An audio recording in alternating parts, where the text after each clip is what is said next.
Hello, welcome to our Grow With Us parent series, which is offered to all families enrolled at Only About Children. Our topic this evening is unlocking healthy habits and ditching the pram for the scooter. So, before we go any further, allow me to introduce myself. My name is Chloe. I'm the Active Program Manager at Only About Children. I have a background in exercise science and human movement and 10 years' experience working in early childhood physical education.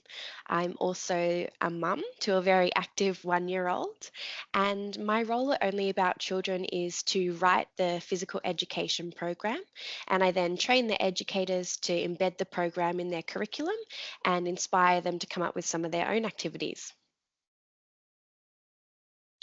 So, for today's session, we're going to be talking about how much physical activity is recommended for children aged birth to 6 years, some ideas and plenty of examples of age appropriate activities that you can do at home with your children, tips for reducing sedentary behaviour and screen time, and my top tips for fitting more active minutes into your day. So, the National Physical Activity Guidelines were developed by the Department of Health within the Australian Government, and they provide support and guidance in relation to your children's physical activity and play, but also their sedentary behaviour, so the time that they're spent inactive and screen time. And the recommended time can include both structured activities and sports, but also unstructured free play.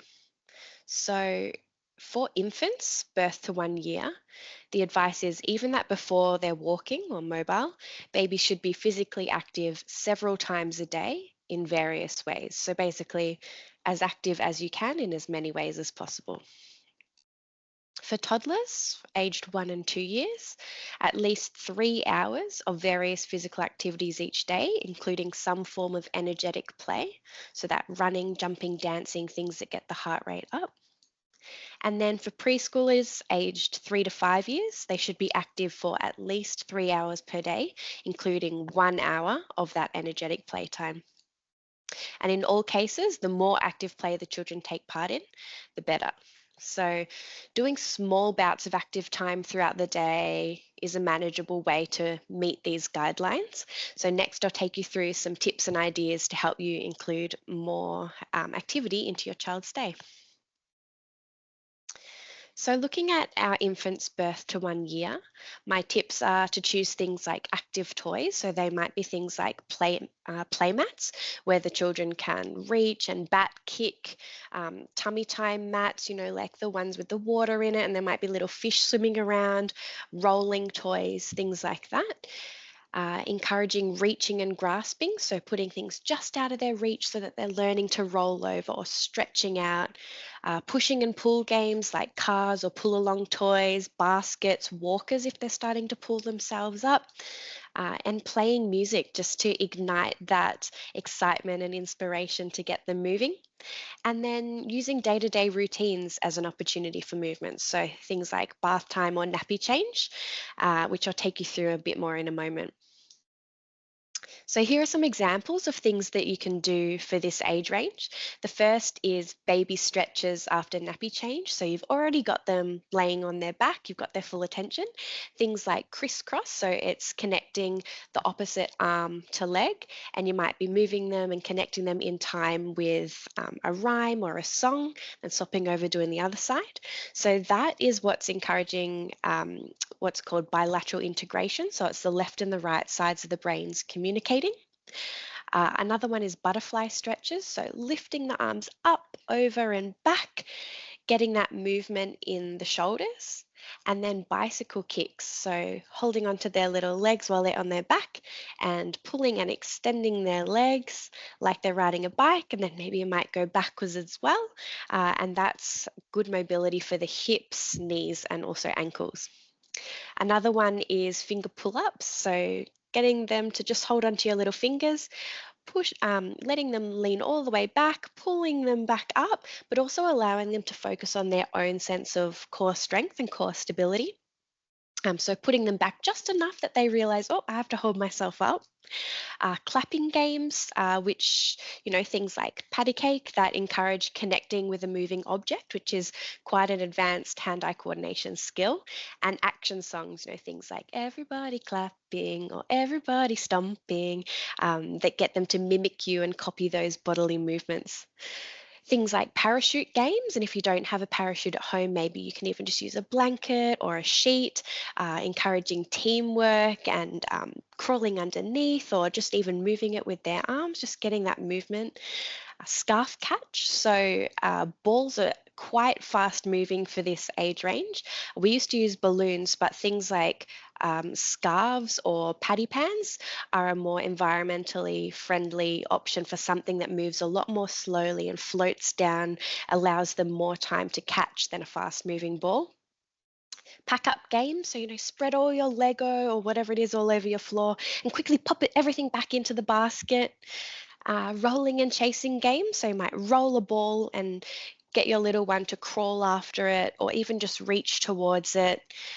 Bowling and tower games. So knocking over the pins with their hands or stacking up the tower and knocking them over. At this age range, I don't expect them to be using a bowling ball and knocking it over. Even kicking it with their feet or pushing it with their hand is still learning those skills and moving their body. And then things like hide and seek or bubbles, and kicking in the bath. So at this age, you could have a towel, putting it on like in the full size bath, covering it with a bit of water and getting them to lay on their back, encouraging them to kick their legs and splash their hands. It's just a really fun opportunity and something that you do every day that you can include your active play and get those active minutes into your day. So, moving on to our toddlers, 1 and 2 years old. At this age range, they're really starting to explore their independence. So, we want to allow your child to explore different environments and activities at their own pace and give them different opportunities to practice new skills like climbing on different structures or walking on different surfaces, because they all encourage the confidence and independence in their movements. So, we want to make it fun and playful and then encourage that exploration and independence. And again, using interactive toys like walkers, balls, stacking toys. So instead of, the things like you press a button and it lights up, or you press a button and it makes a sound, toys that are going to encourage movement. Getting outdoors, so even walking down the street or going to the park, I feel like just being outdoors really engages the toddlers at this age, just get more movement in. And I read something the other day that said children dawdle because they're experiencing the world for the first time. And I think that's something we really need to remember. And you might not get where you're going very fast, but it's also the journey itself that holds a lot of value for those little ones. And then water play, so splashing, kicking, like I was talking about before. So, some examples of things that you could do with your toddlers 1 and 2 years old, things like chasing games. So, you as the parent might be chasing after them. I know my little one loves to play chasey with the dog, or you might be rolling a ball and chasing after that, or rolling a hula hoop if you have it and trying to chase it and pick it up before it falls down. Running races. So, at this age, it might not actually be a race as such, but it might be, let's run as fast as we can to the back fence. And what we do in the campus, to mix it up a little bit, you might start everybody sitting on their bottoms. The next one, everybody has to start lying on their tummy and push themselves up and then run to the end. Or the last one, everyone has to start sitting down but facing backwards. So you have to stand up, turn around, and then run to the back fence. So just adding in those little extra bits that make just running to the back fence a little bit more engaging and exciting. Follow the leader. So this is a really good one to do if you're at the park. Like, can we go over the log? Can we go under the slide? And the children following you they'll use you as a role model and as a good example. And things like that, using that over, under, behind, in front, it's a really good way to learn about body and spatial awareness, where your body is in relation to another object or other person. goal kicking. So at this age, you might not think that they can kick a goal, but they're very capable. And something that they do in campus is use things like a nappy box and just kicking or pushing a ball into the box.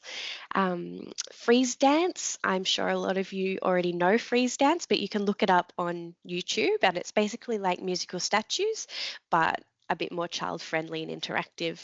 And then just a dance party. It's a rainy day or it's a hot day. Just put on some music and have a dance party. Just get your bodies moving. And one that I really love to do is say everybody has a turn at doing their best dance move. So I'll do my best dance move and everybody copies, then somebody else does their move, then everybody copies, and it's a great way to just keep the game going a little bit longer. Scavenger or treasure hunt. So this is one I love to do with my son who is 19 months. So a scavenger hunt might be having a piece of paper and you might have, okay, we need to find 2 rocks, 2 leaves and 1 feather. And then off you go on your walk just down the street or in your backyard, in the park, looking for those items. Or a treasure hunt to make it a lot more simple for the younger ones. Often I'll give my son just a Tupperware or a basket and just walk down the street and just find treasures. So, the other day he picked up a little shiny rock and then he found, a little flower and we collected some dandelions. So that's just a nice way to get out and be active and be really also mindful, present, and engaged in your surroundings. Another one is balancing bear hunt. So if you're familiar with the book We're Going on a Bear Hunt, you could incorporate balancing into acting out the story. So um, having some pillows on the ground and maybe they're your stepping stones for crossing the cold river, or some ribbons or something on the ground that's the long swishy grass. Yoga, so at this age they really do start to get involved in yoga, and even if it's just small body stretches, they'll copy you.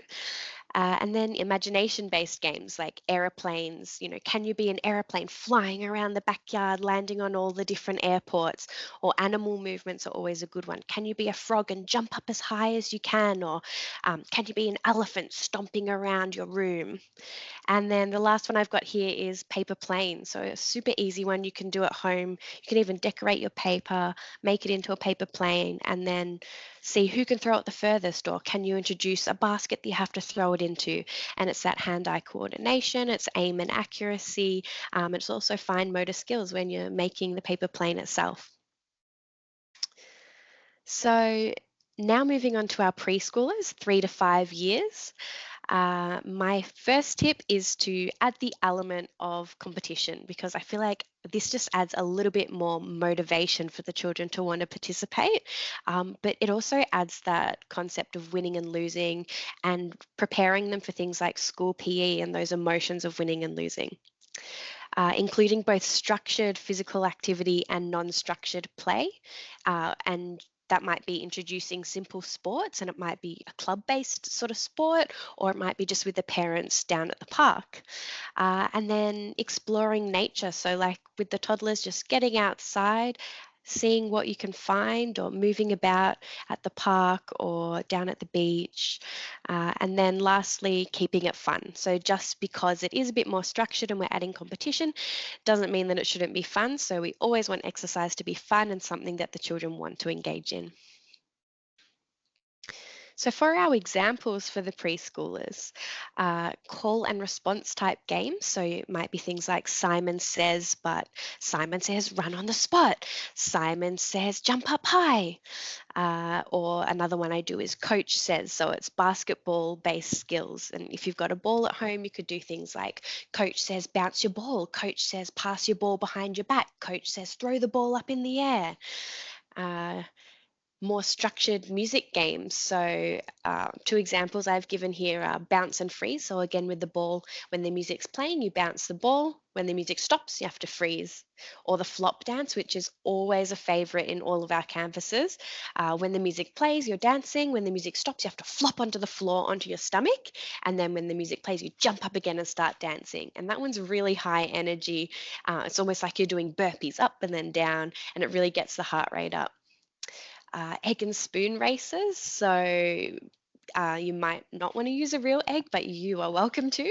But maybe using things like, some scrunched up recycled paper or a golf ball, an orange, balancing on a spoon. So that's a skill to learn, balancing an object. Teamwork activities. So it might be two children carrying an object from point A to point B or with a family member, or another one is pass the hula hoop again if you have one, holding hands with your child and passing the hula hoop across your body, across their arm, across their body to the other side without breaking your hands. And then Cosmic Kids Yoga I've put here, so you might be familiar with it. She is wonderful on YouTube. She has yoga activities for everything. So I'm sure she'd probably have one for the Olympics right now. She has, insect yoga, frozen yoga, animal yoga, like whatever you want, she's got it. Just have a look.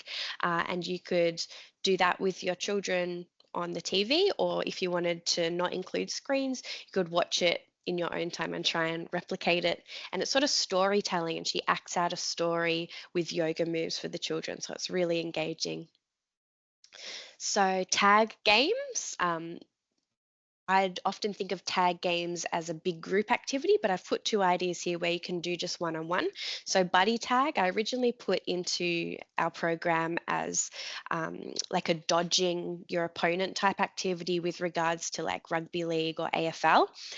So, you just have two people and you're both trying to tag each other. So, at the same time as you're trying to tag them, you're also trying to dodge and move out of their way. And then knee tag is similar, but you're just trying to touch your opponent's knees. I've also put in here long jump. So, something that simple that in the backyard, just run up and see how far you can jump. Maybe you want to mark it in the dirt and then see if you can beat your jump or who can do the longest jump in the family. Try it again the next day, see if you can jump even further, beat your best jump. Body bowling. So this is like normal bowling, but instead of knocking over the pins with a ball, you lay on the ground and roll and knock over the pins. So it's really good for body and spatial awareness. So where's my body in relation to the pins? And you'll notice as the children start rolling, they start to roll off in the total opposite direction. So telling them to keep their eyes on the pins. Can you feel where your body is on the ground? Are you rolling towards the pins? So that's a really fun one. Dodgeball. So not throwing a ball at the children like traditional dodgeball, but maybe rolling it along the ground and they have to try and jump over it. Or maybe they have to run and jump or dodge it, move out of the way. And I've also put here Tai Chi and karate. So there are things online that you can find, like children's Tai Chi, things like parting the clouds with your hands, or with karate, you can come up with some different sequences and learn them almost as like a sort of dance and perform that as a sequence of movements. And then I've also just put hiking, climbing, exploring nature, like I was talking about before. So they're a little bit older, much more mobile at this stage. You can really get out there and explore. And then down the bottom, simple sports like soccer or catch. So, looking now at our sedentary behaviour guidelines, these are part of the physical activity guidelines for all children aged birth to 5 years. So, it states that infants, toddlers, and preschoolers should not be sedentary, restrained, or kept inactive for more than 1 hour at a time, with the exception of sleeping. So, this might include sitting in a stroller, high chair, car seat, or being swaddled without free movement. So, some ideas to meet these guidelines are things like taking breaks every hour on long car trips. So, I know sometimes it feels like you just want to get to your destination, but it's really important that every hour you're allowing the children to get out of the car seat, have a stretch. For the younger ones, maybe they're on a little mat and they can stretch out, move their bodies. For the older ones, let them have a stretch, have a walk around every hour. And the same with the pram, they're not sitting in the pram or the stroller for hours at a time. They are having that opportunity every hour to get out and have a stretch. So, setting clear limits on screen time so the children know what to expect, and then encouraging them to participate in more active activities. Utilizing active transport for short trips. So, active transport is things like walking or riding your bike or taking the scooter. And then lastly, allowing babies to move freely while they're awake. So, if they're not sleeping, not having their arms and their legs constrained, letting them have free movement. So, on that, here are my top tips for fitting more active minutes into your day. They're very simple things, but I think worth mentioning. So, the first is to dress both yourself and your children in clothing and footwear that allows for easy and safe movement. So, this means that if an opportunity for physical activity arises throughout the day, you'll always be ready to participate. And I know there's probably been times where I've had to say, sorry, I can't kick the ball with you. I'm wearing my boots with the heel. And directors have had to send out emails asking the families to dress their children appropriately for movement. So it's obviously something worth mentioning and just a really simple thing you can do so that you're always ready when the opportunity arises. The next is to leave the car behind and utilize modes of active transport. So, encouraging your children to ditch the stroller or the pram in favor of a fun form of active transport like the scooter. And I think that's really important that it's something that they enjoy and it's something that you can do together. So, incidental activity like scooting to childcare or riding your bike to the park all adds up. So, even parking your car one block away and then walking a little way of the distance. Any form of movement accumulates throughout the day, and then that results in an increased level of daily activity. So, to meet those 3 hours of physical activity. The next is to make activity a regular part of your family routine. So, just something you do every day. And this might include a daily walk or scooting to preschool or doing some YouTube yoga before bedtime. And lastly, making exercise fun. So, whatever you're doing, make sure it's something fun and something that the children will enjoy. And that's something I really try to instill in our educators. And I always say if you can get absolutely anything out of the program, it's to make exercise fun. So, my hope is that they do something at Oak and that they really enjoy it, and then they can take that home and do it with their family. And so many adults, I think, see exercise as a chore. But if we can make exercise fun, it'll be something that they want to engage in and then hopefully continue to enjoy for the rest of their lives. That's all from me today. So thank you so much for joining me. I loved having you as part of our Grow With Us Parent series. Thank you.